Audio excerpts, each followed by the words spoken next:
Good morning, good morning. Got some people just hopping in, so that's perfect.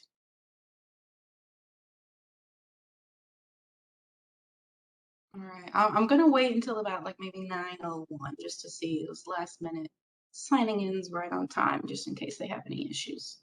So a little bit of time. There we go. All right, so I'll just kind of talk about what we're going to do here today, right? So again, good morning for those of you that just like kind of popped on.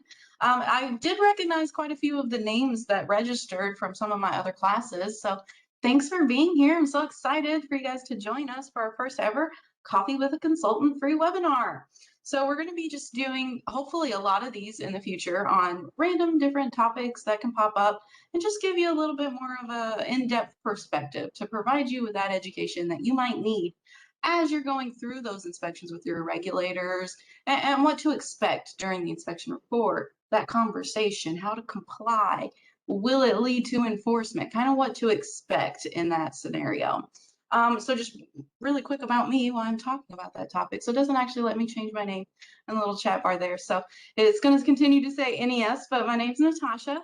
Hi, I'll throw it in the chat box there just in case anybody forgets it. You'll get my information. It's going to be on the slide here towards the end. If anybody has any issues at all during the PowerPoint with sound, with visuals, let us know that in the chat box. We got a lot of individuals on that can help us figure that out as we're going through. Right.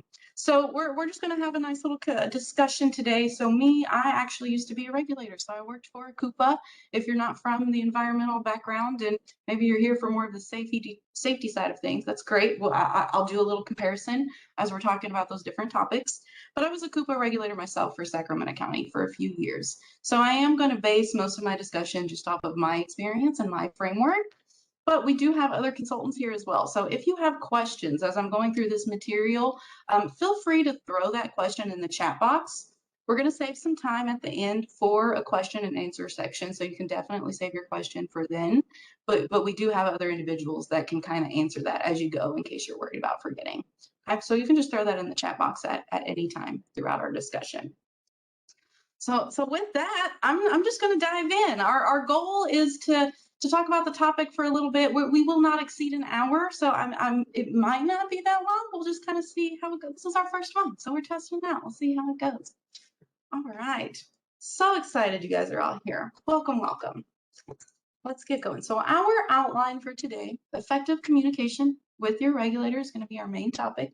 And this is just kind of our outline of discussion. Now, I don't have materials prepped for you because this is really just, a little bit of information that you might need to just prep you for what to expect. So there's not really anything in the presentation. You are more than welcome to contact us at any time and we can prep things for you if you would like a little bit of a guidance. We can absolutely make that happen for you. But this is just little reminders, give you some visuals as we're talking through today. So I'm just going to dive in and get started. Let's see how it goes. Inspector arrival. Okay. So when you're getting an inspection, right? And again, I'm going to speak this kind of from that Coupa perspective. If you're not familiar with your Coupa, okay, I specialized in hazardous materials and hazardous waste. That's kind of what I did. So any business that had hazardous materials generated hazardous waste, I came out at a frequency that was required by regulation to conduct inspections and audits of this facility to make sure that you're compliant with the regulations, keeping your facility safe. So I'll kind of speak from that perspective a little bit, but give you those nuances if we're talking about maybe different agency, right? Because OSHA, they're going to be a little bit specific about their procedures, and it's going to be very similar, but they'll have some differences. So before the inspector comes out to your facility, that regulator, they're going to do what we call prep work or pre-work, right? So they're going to kind of go through all of the records for your business. Now that depends on how much of a history your business actually has. Have you been around for a long time? Are you new? Are you just getting started, right? So they're going to keep, like your past inspection reports, any notes that they may have made, and maybe it's the same inspector, right? So maybe that inspector will need to just familiarize themselves with what they talked about last time with you while you were at the inspection, or we are experiencing like quite a bit of turnover just in the workforce as general, right? As that generation retires, a new generation enters the workforce. So we're experiencing that kind of across the board. So you might get a new regulator, right? So they're going to go through that information, get familiar with your facility, and then maybe go through any documentation. Like if you have a hazardous material business plan, they'll go into STRS. they'll pull that down. Can everybody else hear me? Yeah? Okay. I'm going to keep going. If you lose sound for just a second, always throw in there that you've lost sound. It could be my end, it could be your end, right? So we'll keep that flow of information going, but always double check. Yeah. Perfect. Perfect. All right. So for example, if you have a hazardous material business plan, they're going to go into that database. They're going to pull down that business plan, maybe the last couple, they'll go back maybe 3 years, depending on what that regulator wants to know, just to see if there are any edits on in your operations over the years, right? Familiarize themselves with what you got going on. So after they've done that, they'll prep all their paperwork, their inspection reports. They might bring out some reference guidances that they want to give you based on what your permits are, what regulations they may be discussing with you. So they'll bring those and provide those to you as needed throughout the inspection. If there's best management practices that they want to give you, they're going to bring all of that with them, right? Now, when they arrive, they're going to just come into your facility. Now, generally, the facility is going to be conducted by an unannounced inspection, right? So this regulator is typically not going to let you know that they're coming. Now, that's not true for every facility, and it's not true for every regulation, right? So you have to kind of know, if you got that repertoire with your facility, what kind of facility are you? Are you a high security facility? Are you just an auto repair shop, right? So sometimes you will have that relationship with that agency, with that regulator, where you'll get that announced inspection, right? So for example, myself, I did not do unannounced inspections when I inspected water providing facilities, because they're unmanned facilities. Nobody actually works there. So it would not have been to my benefit to just randomly show up and try to do an inspection, right? So I would need to contact that person, schedule that inspection, make sure somebody was going to be there and inspecting me. So it depends. Now, if you do have that advantage and they're going to schedule that inspection with you, my advice, keep the scheduled inspection. Try not to alter that. Remember that they're coming, right? Confirm it the day before, make sure that they're going to be there, right? Regulators can sometimes get swamped as well, so they may need to alter the schedule. So make sure that the right people are going to be there during that inspection, and keep that open with that regulator. Now, when they arrive, coach your lobby receptionist, whoever it may be that's going to greet any visitors to your facility, to always take a business card and look at the badge, right? Or the ID, whatever that credential may be that inspector has. Could be a badge, just could be an ID card. It could just be a business card, right?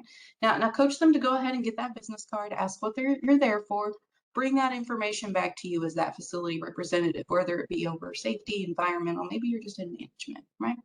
So I have them bring that back to you. And if you're not familiar with this agency, right? Or if you're not familiar with the regulator and you're like, I usually have this regulator, right? Well, we'll note that, right? So you can have that discussion with the regulator once you come out with the business card, or you can actually look up the agency, right? Maybe you kept the last regulator's card. See if those numbers match up, right? Maybe you know the website. You can go to that website right there, call the main line. I don't necessarily recommend calling off of the business card they give you, because they can give you a number and then kind of coach that person to be ready if they're not a legitimate inspector. So I always recommend looking up their website, getting the number there, making that phone call if you're not familiar with that person, so that you know that they're legitimate. They have that regulatory authority to actually be at your facility and conduct that audit, right? So make sure you know that that person is supposed to be there, that they're allowed to be there. Okay? Now, after you verified that, you know what your inspection is going to be, you know what topics you're talking about, you've made the time in your schedule, right? Now you're going to move on to your safety discussion, right? So this has to apply to every visitor that is going to enter your facility. You cannot just apply to a regulator, you cannot just apply to one person. It's got to apply to everyone that enters the facility. But if you have safety requirements, such as steel-toe shoes being required, well, then your regulator has also got to wear steel-toe shoes, right? So you've got to make sure that they're going to comply with those safety regulations. And if they don't have that equipment, then you should have that backup equipment, you know, those spares that you would provide for your visitors at that time. And then provide them that, or ask them if they have their own in the car. Maybe they would go get their own and wear their own safety equipment, especially under the COVID generation, right? We've got this kind of going on right now. So it may be better to give them that opportunity to get their own, so we're not swapping PPE and then maintaining it on site. If it's disposable, by all means, just let them have it, right? Don't take it back from them at the end of that. But it's got to apply to all of the visitors. So you want to keep your regulators safe, right? Make sure they're safe at your facility. That's going to be paramount as well. And it's going to speak to your efforts towards compliance, right? So if you take that seriously, right, at the beginning, they're going to be like, okay, that's going to be great. This is a serious situation for the facility. They want to be compliant. This is going to go really smoothly, right? So you're already going to start off on that really good foot with that regulator. Now, the appropriate personnel, that's important, right? Because it's an unannounced inspection most of the time. So when the regulator shows up, well, maybe you actually do have an environmental health and safety specialist that's in charge of meeting with the regulator and going through that audit. Maybe they're at lunch, maybe they're sick, maybe they're on vacation, right? Now, maybe there's a backup and maybe you know who that backup is. So let them know what that situation is. Communicate that with that regulator. Hey, I'm sorry, the person you really need to talk to is XYZ and they went on vacation this week. They will be back on Monday. I'm not sure what their schedule is, but here's their number. I can give them your number. Can you contact them on Monday and maybe schedule a time to come out because I'm just not going to be able to answer all of your questions. Right, so you can have that conversation, and typically the regulator is going to be like, okay, yeah, that's totally fine. We can make that happen. Now, I'm going to give you some don'ts on that, right? Now, I've been in lots and lots of classes where I've heard a lot of people give advice on how to do this, and you never want to make that regulator wait just for like an unknown amount of time, right? So when I was a regulator, I kind of had about like a 20-minute wait period that I was comfortable with if I didn't know what was happening, right? So if they were like, okay, let me go get that right person for you, and then they disappeared with my business card, and then nobody came back out, right? So I'd give them about like 20 minutes as I waited there. And if we went beyond 20 minutes, then I would approach the facility representative that I previously spoke with again and then re-question, be like, is now a good time? Is now not a good time? And then if I continue, they were like, oh yeah, no, they're coming. And then I continued to wait, then that just doubled the intensity of the inspection that I put on you, right? Because I was there to do the job as well, right? Time is important for everyone. So if you need that time before you're ready for that regulator, right? Maybe it's because you're on a phone call, you're in a conference meeting, and you need that like 15 minutes to just kind of wrap that up before you come out. Have that facility representative communicate that with the regulator while they're waiting in the lobby. They are wrapping up a phone call, they will be with you in 15 minutes. Okay, well, maybe it's a hiring day and you're in charge of hiring.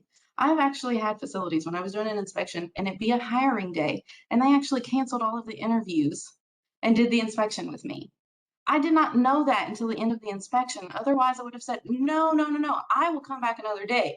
You do have a business to operate, right? So that drastically affected those daily business operations.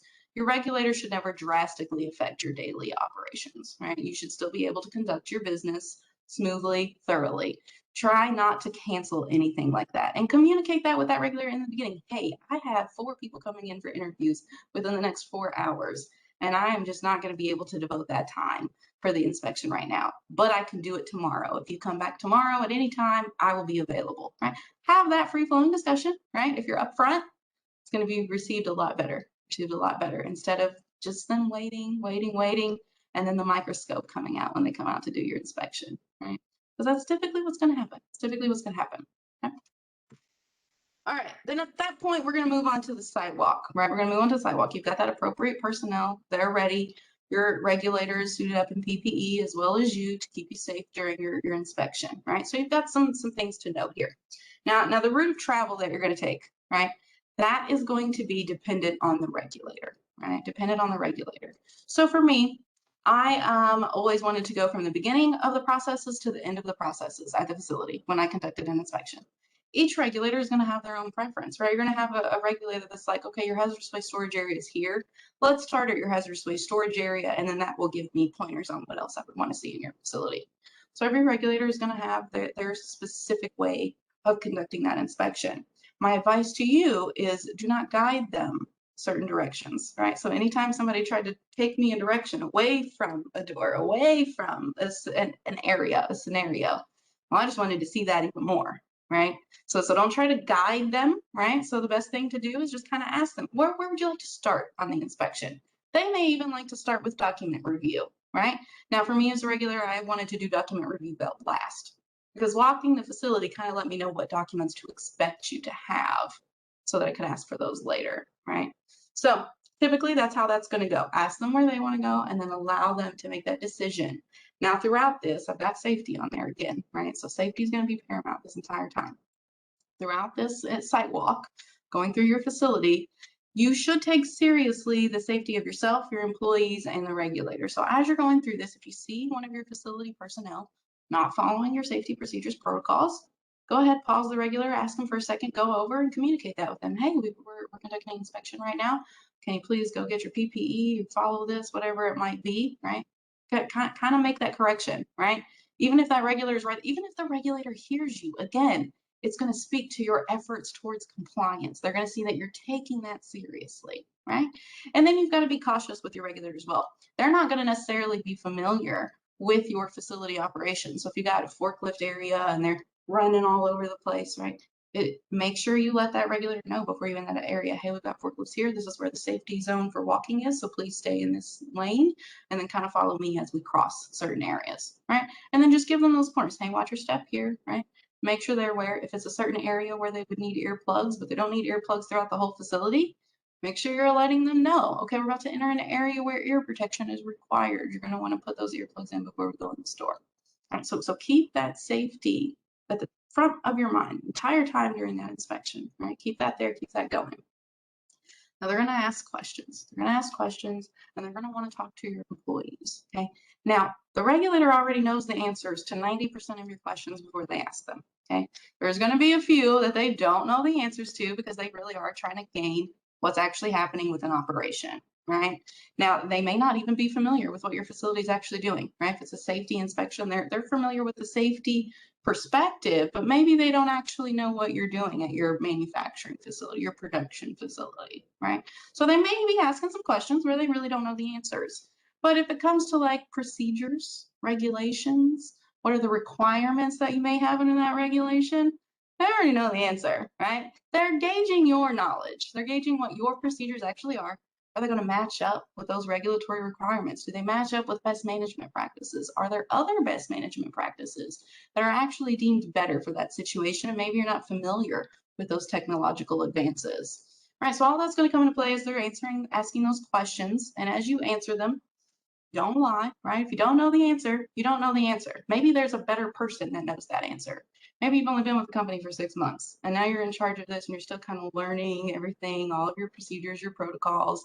So you're like, okay, well, this person over here, they actually work with that unit and they have a little bit more understanding of how that unit goes. So when we get over to that unit, let's ask that employee and they'll kind of take us through that. You absolutely can do that. You do not need to be an expert, right? You just need to know how to find the answer during that inspection. If you can get that answer for that regulator during the inspection, it's typically not going to result in a citation unless it's kind of going against those regulations and against those best management practices under those regulations and requirements.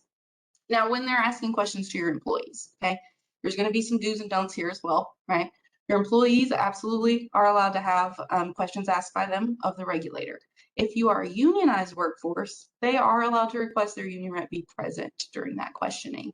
They're also allowed to answer those questions without you, the facility representative, being present as well. They can ask for that anonymity also. And the union rep, it's simply asking them to make a phone call to their union rep and have them just be on the phone if they don't work in the facility with them. So that's acceptable, right? So you can make that feasible to happen during that inspection. And do not ever coach your employees to not answer questions, right? So if that regulator comes through and asks questions and you've kind of coached your employees, don't tell the regulators what we got going on. Anybody comes in here and asks you questions, you don't answer it. I'll answer all their questions. You just direct them back to me, right? So that's kind of going to speak against your efforts towards compliance, right? It's going to show that regulator that you do want to kind of keep it closed. You don't want to provide any information, and you're kind of creating this little bit fear environment with your employees, right? So that regulator is going to start paying a little bit more attention to what's actually going on. And they want to talk to the employees in those areas because you're management, right? So you know how it should work, but the employee working the units, working those areas know how it actually works on that day-to-day basis. And we all know that sometimes those don't line up, right? We know that doesn't always line up. 2 + 2 doesn't always equal 4 in that situation. So they're going to want to gain that perspective, right? All right, now in photos, let's address photos. Photos is typically always a big concern, but we've got some leeway with photos. Every regulator is going to take photos. They're going to. It's a requirement. They need to document that they saw what they saw, right? They got to have that proof that they saw what they saw. That's for your benefit as well, so that they can't just say that they saw a situation and then they have no proof of that, right? So that's a good thing to have those photos. But let's think about it. Maybe you have a trade secret operation, or maybe you're a high security facility, right? So there's some do's and don'ts there as well. So let's say it's high security, right? Maybe you don't allow anybody to bring their phones or the camera into their facility at all, but you have security cameras everywhere, right? So maybe that regulator can point out situations in which they want a photograph of, and your security personnel in charge of that security camera can zoom into that specific situation, make sure everything else is cut out of that situation, and provide that to the regulator on maybe a USB, by email, by the end of that inspection or the end of that day. And that typically works. That's totally fine. What else you can do? Let's say maybe it's a trade secret concern, or maybe it's you just aren't really comfortable with them taking a whole lot of photos of your facility anyway, right? Or you want to make sure you know what they're taking a photo of. So I've had several ways that this has gone. I will show the photo that I take to the facility representative so that they can take the exact photo of what I took, so that we have matching documentation, right? Or I will just download them as soon as I finish the inspection and provide it to them on a USB, or just email them right over, so that whatever photo I took, they immediately have a copy of. And you can do that vice versa, right? Maybe you want to take the photos and then provide them to the regulator so that you know for sure what the photo looks like. You can do that as well. Now, if it's of a trade secret operation, right, that can also go one of two ways. Like, for example, OSHA, they may actually say, okay, we won't take any photos of that because it's trade secret, right? But other regulations are going to be like, well, we still need to take a photo of it, but we'll mark it trade secret. And you've got to actually have that trade secret certification with the agency showing that paperwork that it is your trade secret, right?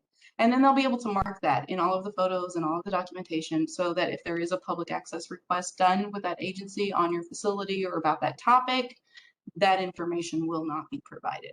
All right, so if you have those concerns, feel free to express them, but the photos still are going to have to happen. That will be a requirement. So you can always check with your legal department, but do that at the beginning of the inspection before you start the sidewalk, right? So that you have that clear understanding of how that's going to go. All right, and then once you have completed that portion, that site walkthrough, you've done that, then the regulator is going to ask to see some documentation.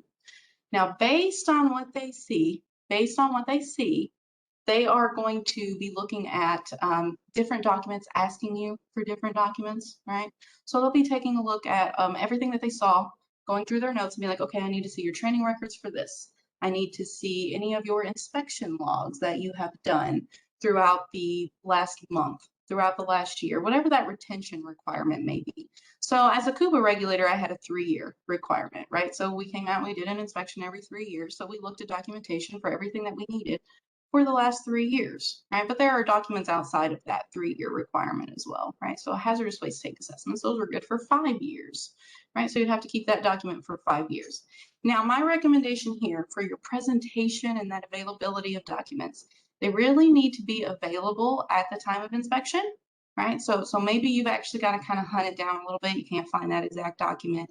Okay, maybe you can say, I don't know where that one is, but I will locate it as soon as you go, and I will have that emailed to you by the end of the week, right? You can submit that document by email. Communicate with the regulator. They may put like an undetermined citation on your report, awaiting review of that documentation. Now, it's not a real violation. It's going to be like kind of a placeholder, and you're just going to be waiting for the submission to occur. All right, so try to have those available. Try to make those available by the end of the inspection.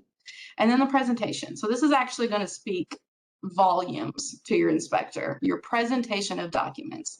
What do they look like? Are they in a neat folder, kind of like this, where you can say, okay, they're in order by date. Here's this, and you can just kind of pull it all out, or you can just hand them that file, and that file will include everything that they need. Or is it sloppy? Is it just kind of stuck in a drawer and something's over here and something's over here and something's over here, right? Well, you do have those retention regulatory requirements on that documentation, right? So knowing that you have that, knowing that you need to keep them in a certain area, be available to that inspector, and then not doing that and it kind of being a little bit messy, again, that's going to speak towards your efforts towards compliance, right? So you want that to be neat. You want it to be easily found. If they ask for your SPCC, you want to be able to say, oh, here's my SPCC folder. Here's all of the documentation, the required monthly inspections, the training log, and then everything is right here, right? So everything will be ready for that inspector. So that absolutely is my recommendation. And I know every time that I showed up and I was like, okay, I need to see your manifests. And it was just like a pile of manifests and then some other stuff tucked in there. And maybe a couple were missing, right? Your regulator already knows how many manifests you had for the last year. So they're counting and they're looking for all those copies. And if a copy's missing, they already know that the copy's missing, right? They already know that before they come there. Right? And then they may ask to take copies. Now, depending on what that document is, like the manifests, for example, that I was just mentioning, those are actually available for public review. Anybody can look that up. So there's not really a whole lot of, information that's going to be kept secret on that document. So absolutely fine to provide copies, right? I would urge you with caution on some other documentation though, such as the SPCC plan, right? You actually provide a lot of detailed information about the security and the operations of your facility into an SPCC plan. That is a great question. I will get to that in the end, or Michelle can answer that if you have that moment. But that is a great question. So for that SPCC, right? That SPCC, we do not want to upload that into any public databases because of all of those security details, because of those specific operations that are occurring at your facility. You wouldn't want to provide that to anyone else. So let them visually observe it, and if they ask for copies of it, just be like, why do you need that copy? Can you just like maybe take a photo of the area on the page that you need instead of taking the entire copy of the document? That's actually acceptable. When I was a regulator and it had anything to do with a violation relating to the SPCC, I did a visual verification and then cleared that citation visually without having documentation. That can be an option depending on the regulator. Spill prevention, countermeasures, and control plan. Control and countermeasures plan. I get the C's backwards. Same thing. So this SPCC, if you have that, some of them will let you upload redacted copies if you have sensitive info. So that's really going to be specific to the regulatory agency, to those specific requirements, right? So this is I'm going to teach you a little bit here. Our last topic is going to be how to know what your specific agency is doing. So I'm going to teach you how to do that in just a second, right? So when I was a regulator and people provided me any information on that SPCC, I did not take photos of, I did not take copies of that document. I did not store any copies of that document. If someone emailed me that, I cleared it and then immediately deleted that email. So when the server did its deletion, that would be completely gone. I did not want to keep that sensitive information about that facility. I'm not going to say that every regulator has that same due diligence as they're going through inspections, right? So know what your sensitive information is going to be, right? Know what you can share, what you can withhold. And I'll teach you a little trick in how to figure that out. All right, now the actual report. Your inspection is done, the document review is done. Your report is going to go one of a few ways. Now, it could be dependent on what they're going to call it, an inspection report, a notice to comply, right? A notice of inspection. Different agencies are going to call it different things, right? They're all inspection reports. It's the report based on what they saw during their inspection and their document review. Now, depending on how big your facility is, how long it took to do that inspection, they'll go out to their car and write the inspection up in 15 minutes and then come in, have you get your signature and print that right out for you. Now, if it's a larger facility, maybe it took them a day to do the inspection. Maybe it took 2 days to do the inspection. Maybe they did the inspection on day 1 and the document review on day 2. Okay, expect that inspection report to be delivered maybe in the next 3 to 5 days because it's going to take them a minute to go through all of the notes that they made, to go through all of the photos, to make sure that they saw everything that they needed, that they don't have follow-up questions, and that they have all of the information to write that inspection report. And they may have to do some research on some regulations, right? Not everybody's going to be able to just quote every code at you and what those requirements are under that code. So they may need to go back and make some references as well. So that can go one of 2 ways there, at the time of inspection or later. Now, if they come back out to deliver the report, so I did that one of several ways, right? If it was a pretty big report and there was a lot of stuff in there, I didn't necessarily want to just send that by email. I wanted to talk to the facility about it and kind of let them know what it meant, what to expect, how long I gave them to comply with that citation. So they're going to sit down with you. They're going to have that conversation. During the inspection, they may have given you some pointers during the inspection to go ahead and correct a situation right there. So they'll probably still note that on your report, but you won't have to submit any documentation. So they'll let you know, hey, it's still written here because I did still see it and we did still have to discuss it. but you already fixed it, so you don't have to do anything. So they'll kind of note those for you as you're going through. Now, questions that you should have for your regulator at this point, right? These questions are going to be, okay, how serious are these violations? How much time do I have on these violations? Will I be assessed a monetary amount just based on the violations today, or will I be assessed a monetary amount based on compliance when that is received, right? Now, there are some violations. So for example, if you have a hazardous waste tank and you have to have that hazardous waste tank inspected every 5 years because you're a large quantity generator, in that instance, right, it's going to take you longer than 2 weeks to comply with that citation, but that is the compliance time associated with that citation. It's 2 weeks. They could be 14 days. You have to hire a professional engineer. They have to come out to your facility. They have to conduct that assessment. Then they have to write up the report meeting the regulatory requirements, and you have to give it to them. That is not going to happen in 2 weeks, right? It's just not. It's going to take a little bit more time. So that could result in monetary fines. So you would need to discuss, hey, okay, that's going to take me a long time to comply with that violation. What would you like to see done by this date so that you know that we have this continued effort towards compliance and we will eventually achieve it? What do you want to see? All right, so have that discussion. What do they expect from you? When do they expect it? And then more importantly, how do they want you to comply, right? Do they want you to email them photos? Do they want you to write written statements that you did XYZ and submit that by email, certified mail? Maybe you can text photos, right? It's going to be dependent on what the citation was, what they're going to want for compliance documentation. And some agencies are actually going to have a form that you need to fill out. And on that form, note, I was cited for this violation. This is what was asked. This is what I'm providing. And this is how I fixed it, and this is the date. And then you have to send that in with your compliance or abatement information. So note what they're doing there. Make sure you ask all of those questions and you have that clear understanding of what you're going to do. And then signing the document. So I'll talk really, really quick about COVID procedures and protocols, right? So just kind of keep that in mind. We did see a period of time where inspections were not being conducted. Most agencies are conducting on-site inspections again. Some agencies are conducting virtual inspections. Some agencies are doing remote inspections where they may ask you to just send them photos and documents, walk them through on a video call, show them a certain area, and then they'll send the inspection at that point. Now, this may also mean that you will not sign your inspection report this time. So they're going to write COVID in that signature line, and then hopefully provide that inspection report to you either by a delivery receipt through email, or maybe a downloadable share link where you actually have to access a link in order to access that inspection report.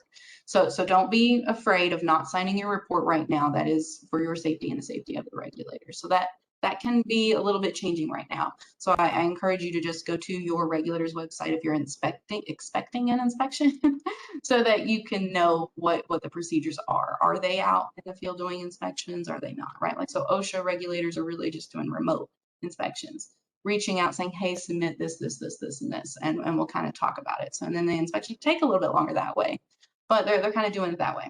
Other agencies are right back out there and they're showing up at your facility. So if you're behind on an inspection, they're working to catch up.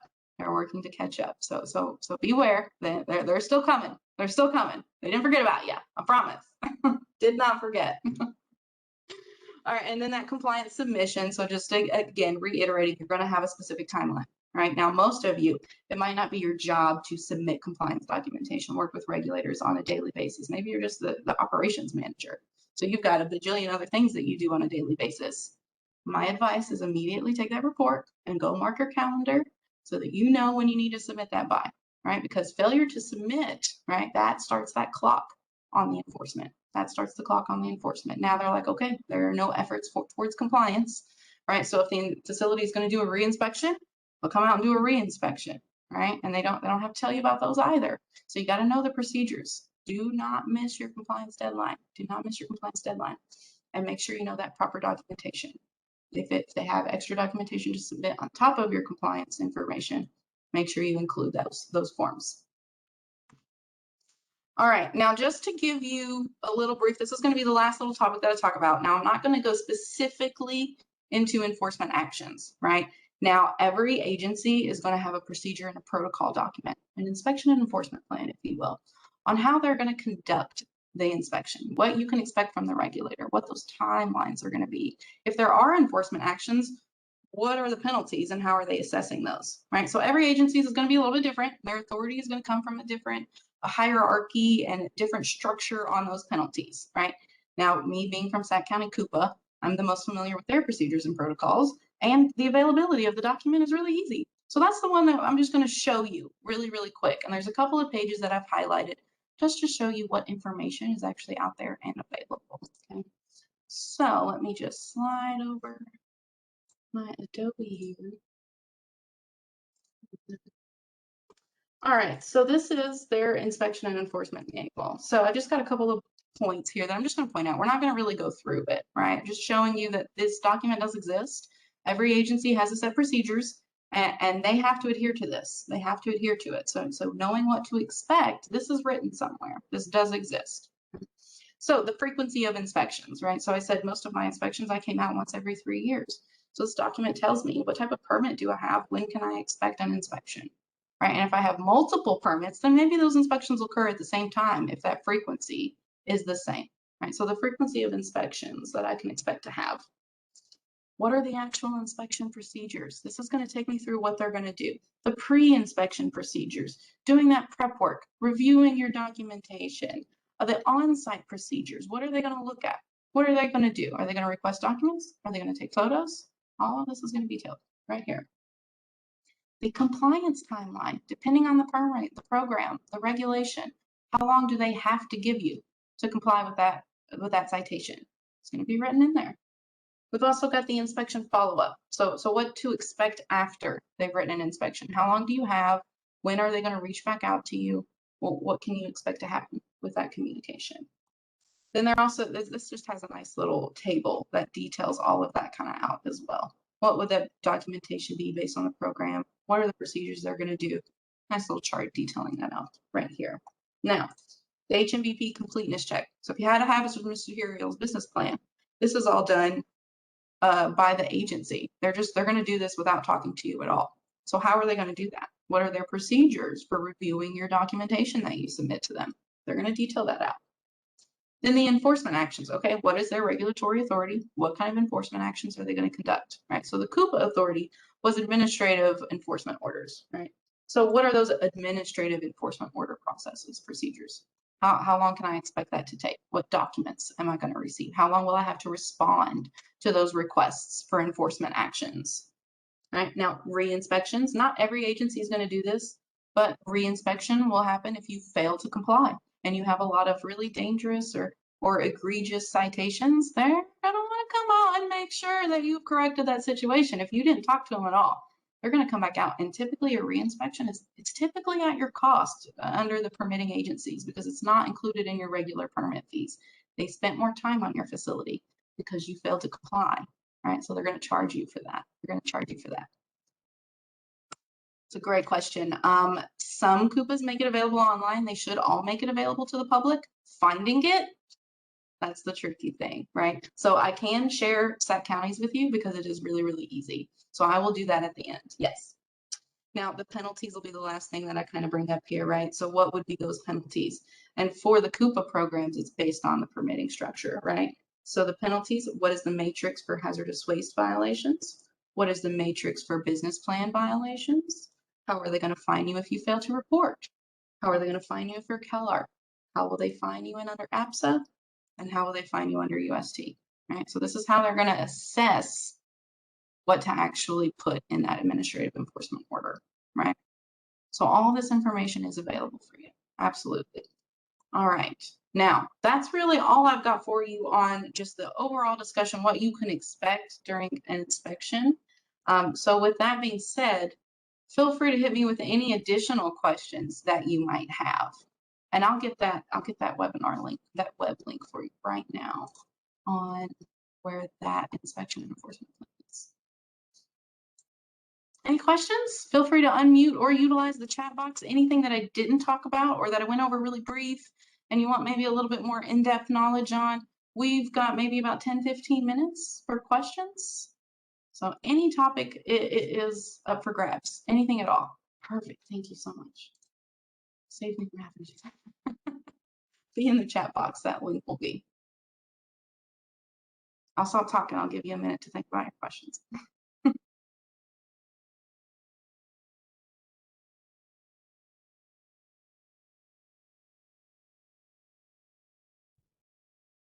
So Natasha, this is Michelle. I just dropped a link to the Cali PA Coupa enforcement resources in the chat box. So that's another great page that industry can use to go and kind of look up information about their Coupa, and there may be some offshoots to Coupa pages for their enforcement procedures. Perfect. Thank you for providing that. What are potential fines or penalties a Coupa can issue? So that will be dependent on the program itself, right? So under Coupa, you have 6 different programs. So for example, hazardous waste. The maximum a hazardous waste penalty can be per this matrix and regulation is going to be $70,000 per violation per day, right? But let's say your UST, your maximum violation is $5,000 per violation per day. Right, so it's going to depend specifically on that permit and what type of citation you have been written. And then it's going to be specific to your agency. Inspections are available to the public. Not most photos though. Most photos, it depends on the agency if they would provide those photos or not. So under Coupa authority, right, so when I did public access request submissions, photos described hazardous material storage locations, which is a security threat. We do not provide photos during those requests, but the inspection reports are still available. Those are still available. And you know, that actually just does bring up something really important that I want to point out. If you are under Coupa authority and you are in SIRS at all, they actually will list all of the violations in SIRS. So anybody can kind of see those, and they'll actually list when you complied and how you complied. So to know if they've actually checked off in their system that that compliance has occurred, because that's information that can be available to the public, it's important to know that that will be cited there, and people can look that up. I am not sure. So there's a private question, Virginia, that might be best for you. Are we going to post this recording so anybody has the availability to listen again in the future?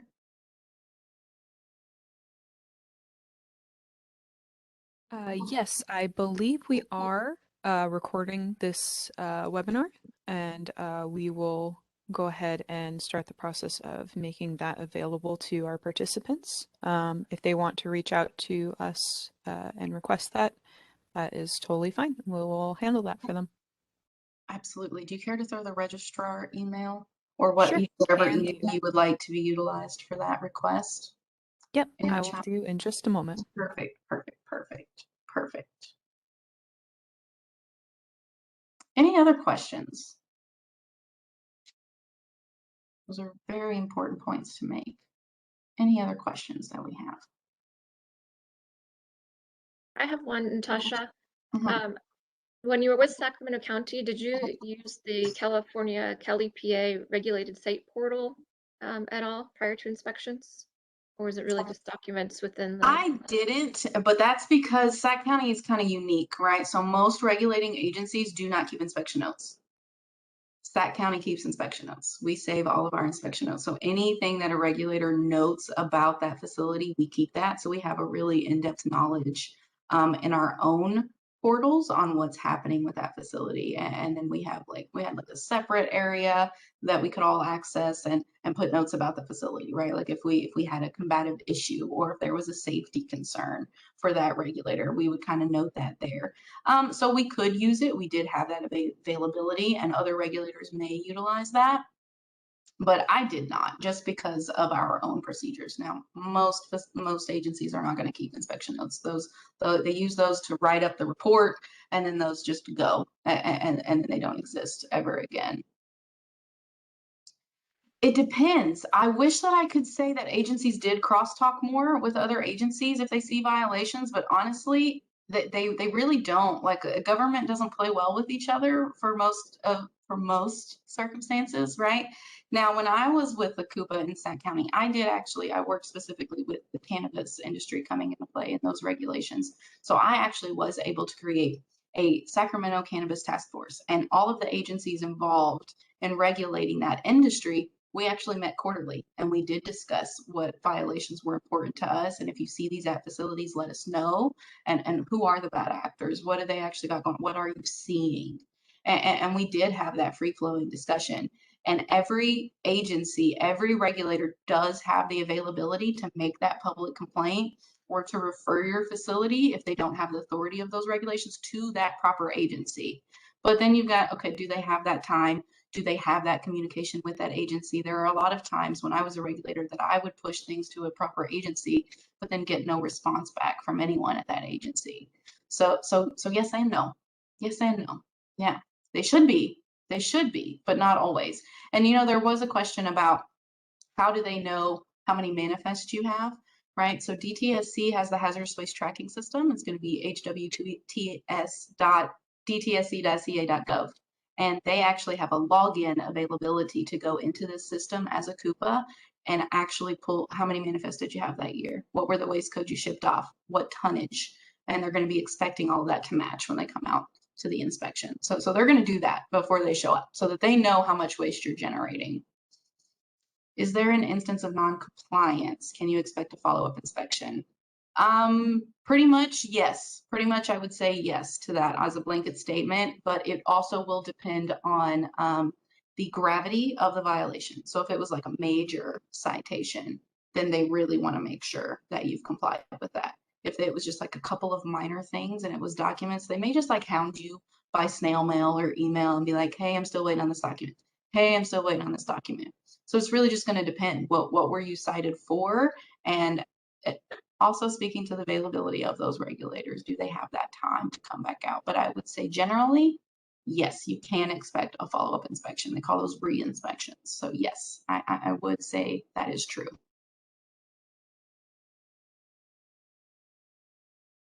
Anything else at all? So if you have any more questions, feel free to keep throwing those out there. Really quickly, because I'm going to wrap up in like the next 5 minutes here. But if you have questions in the future, right, I'm going to give you my information on this very next slide. But NES has created our new partnership program. So if you run into these situations where you do need a little bit more assistance with compliance with your regulator, or you need to make sure all of your documents are in order, we've kind of created this as it's a more affordable way to pay for your consultant, right? So we'll bill you monthly instead of it being just a big lump sum, which can be difficult for a lot of facilities to come up with. So you can decide what level of efforts that you need from your consultant, and then we will be able to kind of provide all of these benefits for you at that monthly service rate. So our different levels available are proactive, protector, regulator, champion, and then you can customize. You can also customize. So if you need somebody to be a little bit more hands-on and be available anytime you have a question, anytime you have a phone call that you need to make, and then be there and talk you through those regulations and make sure you know what to expect, the partnership program is absolutely perfect for that. And it's a little easier to afford as well. So I'm really happy about it. We just kind of started it off this year and it is going fantastic so far. So if you do have any interest in this at all, you can contact our partnership program team at that email there on the screen. And then the link has also been provided in the chat box for you, so you can check that out. And if you just might have a question later, I'm not going to charge you per question. I'm here to help. So my name is Natasha.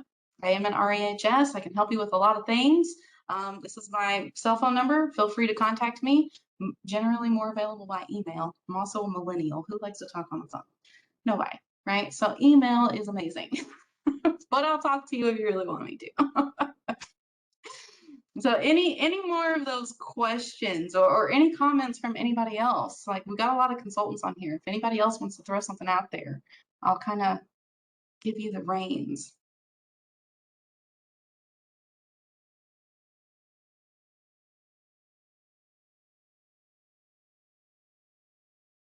I'm glad it helped. Yeah, I'm glad it helped. Thank you so much for joining me with our first coffee with a consultant.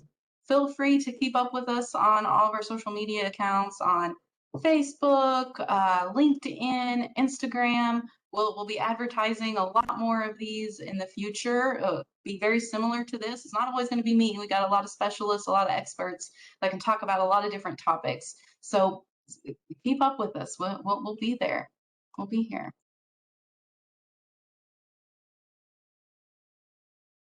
It is very similar. I actually did stormwater inspections as a Coupa regulator. So that authority from the regional board was actually passed down to me. So we did the exact same thing when I did stormwater inspections. It is incredibly similar. It's incredibly similar. Tayugas, yes. Do you have questions on Tayugas? Ask away.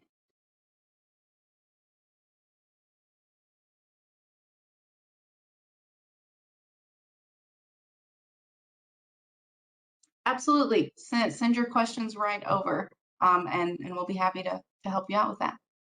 Of course. Thank you.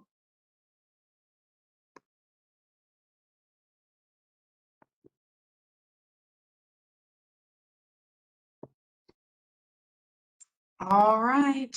I'm going to call that, everyone. Thank you so much. Enjoy your day. Feel free to reach out if you have anything in the future. Thank you. Bye. Thanks, Natasha.